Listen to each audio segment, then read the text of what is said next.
Tasgaon bypass प्रकल्पाला वेग, बाधित शेतकऱ्यांना नुकसान भरपाईचे धनादेश वाटप, 85 कोटीच्या बायपासला अखेर गती, वाहतूक कोंडीवर कायमस्वरूपी तोडगा।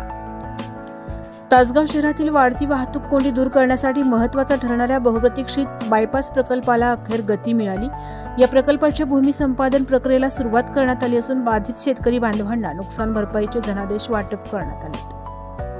सांगली जिल्ह्याचे पालकमंत्री चंद्रकांतदादा पाटील यांच्या हस्ते कवठेमंकाळ नगरपंचायत सभागृहात हा कार्यक्रम पार पडला। यावेळी माजी खासदार संजय काका पाटील यांची प्रमुख उपस्थिती होती।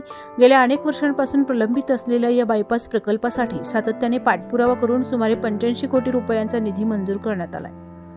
प्रकल्प आता अंतिम टप्प्याकडे वाटचाल करत आहे। तासगाव शहराचा वाढता विस्तार आणि वाढती वाहतूक कोंडी लक्षात घेता या बायपासची गरज निर्माण झाली होती।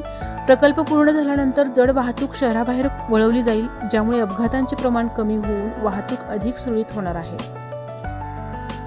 या प्रकल्पासाठी जमीन देणाऱ्या शेतकऱ्यांचा सन्मान राखत पारदर्शक पद्धतीने भूमी संपादन प्रक्रिया राबवण्यात येत आहे।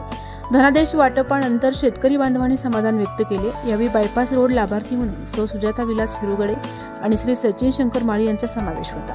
तसेच दिनकर भोसले, अविनाश पाटील, भारत माळी, सतीश कोकणे, मनोज पाटील, दत्तात्रय कदम, संजय माळी, नामदेव कदम, विलास हिरुगडे, अरुण देसाई आदी शेतकरी उपस्थित होते।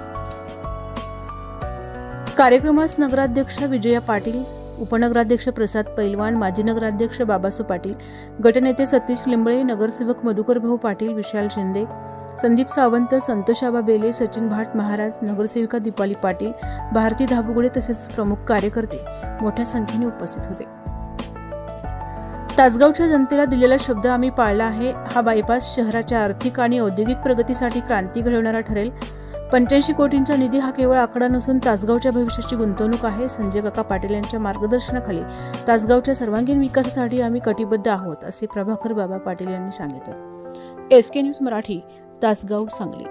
भिलवडी रोड ते आपला विटा रोडचा जो बायपास आहे त्यासाठी आदरणीय माजी खासदार संजय काकांच्या माध्यमातून 85 कोटी महाराष्ट्र राज्य शासनाच्या वतीने मंजूर करण्यात आले होते। त्या रोडचे इतर काही आपण सगळे सर्वेक्षण वगैरे कंप्लीट झाल्यानंतर शेतकऱ्यांच्या भूसंपादनाचा जवळजवळ 20 वर्षापासूनचा प्रश्न आज निकाली लागलेला आहे असं म्हणायला हरकत नाही। कारण 20 वर्षापासून प्रलंबित असणाऱ्या बायपासच्या शेतकऱ्यांना भूसंपादनाचे चेक आदरणीय या जिल्ह्याचे पालकमंत्री चंद्रकांतदादा पाटील यांच्या हस्ते शेतकऱ्यांना तो चेक देण्यात आलेला आहे।